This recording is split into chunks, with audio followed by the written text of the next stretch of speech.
ચલો આજે હું બેડ સાફ કરી રહી છું. ચોમાસું નજીક આવી ગયું છે એટલે મેં બેડમાંથી બધા જ ગોદડા, બ્લેન્કેટ ને વધારાનું બધું સામાન કાઢી નાખ્યો છે. હવે એ બધું તપાવવા નાખ્યું છે અને હું બેડને ઘસીને સાફ કરી આપણે એની અંદર ડામરની ગોળીઓ નાખી દઈશું એટલે આપણે ચોમાસામાં એકદમ સુરક્ષિત રહીએ. મોટો બેડ છે જો. હવે હું સાફ કરી દઉં. એની ઉપરથી મેં સીટ પણ બહાર કાઢી નાખી છે. જો બંને સીટો અલગ અલગ છે બંને ભાગની, એટલે બંને મેં બહાર કાઢી નાખી છે. તો હવે હું એને સરસ રીતે સાફ કરી નાખું.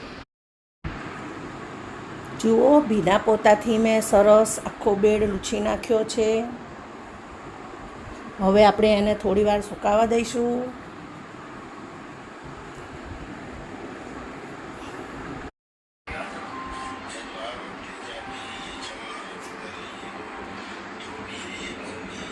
બેડ સાફ થઈ ગયો છે. એની અંદર મેં ખૂણે ખૂણે ડામરની ગોળીઓ મૂકી દીધી છે. હવે ગોદડાઓને 2 દિવસ તપાવીશ, પછી જ અંદર ગોઠવીશ. ત્યાં સુધી ટેમ્પરરી હું સીટને પાથરી દઈશ એની ઉપર ને બેડ ઊંઘવા લાયક તૈયાર કરી દઈશ. Okay, thank you.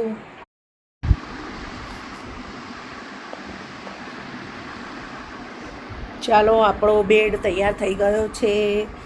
ગાદલું સરસ તપાવી દીધું છે અને મેં હવે એની ઉપર પાથરી પણ દીધું છે. સીટ બીટ ગોઠવી દીધી છે. હવે બેડને ઊંઘવા લાયક મેં સરસ બનાવી દીધો છે.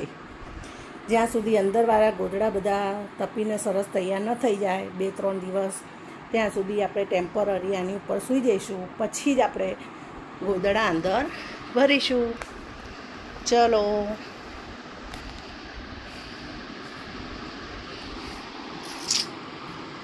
Thank you for watching. આવજો.